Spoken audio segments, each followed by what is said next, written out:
So lately we've been seeing huge demand from clients in information security. It's easily one of the hottest areas in the market in terms of demand for talent.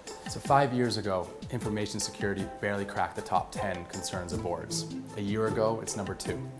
Interestingly, it's now data security, not just information security. I've seen 2 clients in particular recently come to us and say, look, we've got a problem.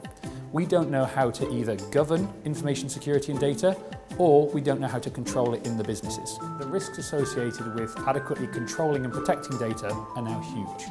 Reputational risk is a massive, massive factor for any business, not just financial services, it's important for any organisation. We can see it in the way that the press jumps on specific cases. There have been multiple data breaches in the industry, both non-financial services and financial services that we've seen. You can see a hit on company share price. Often when we sit down with clients, they have a list of the key criteria that they want for anyone to be successful in their role. The biggest criteria is leadership, and that's leadership with a capital L. Communication, executive presence, influencing, behaviour, particularly partnership behaviour with the business. So when we look at the leaders of tomorrow in this space, they're tech savvy, they have relationships with agencies, they understand the cyber world, they understand legal, they understand privacy, they have the nuances of understanding technology in a regulated world and regulation within technology. There was an evolution really about 2 years ago that led much more to an information risk manager. This is someone who thought about the broader risk paradigm that still probably came up the information side, the IT side of things, but had a bit more of that broader horizontal view of information risk. You've got to be able to conceptually build a risk-based framework to tackle data privacy and data security, but you've then got to be able to actually go and execute against that and what we call operationalize the framework.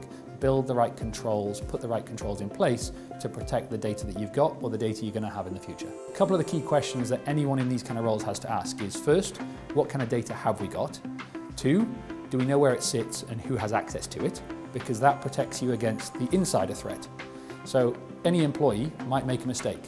All of a sudden that mistake could release data externally, but you need a way to mitigate the risks of that happening. The external threat is the one that you see talked about most in the press. So it's sovereign threats, countries who are trying to access people's data. It could be terrorist groups trying to access people's data.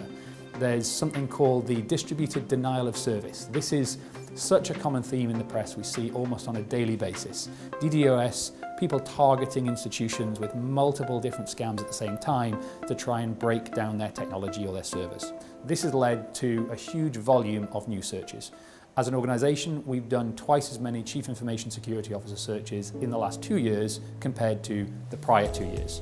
But linked to that, we're also seeing huge spikes in demand for operational risk leaders and leaders who can adequately set that conceptual framework and then drive operational excellence against it. Chief Information Security Officer talent, Chief Risk Officer talent is continually in huge demand.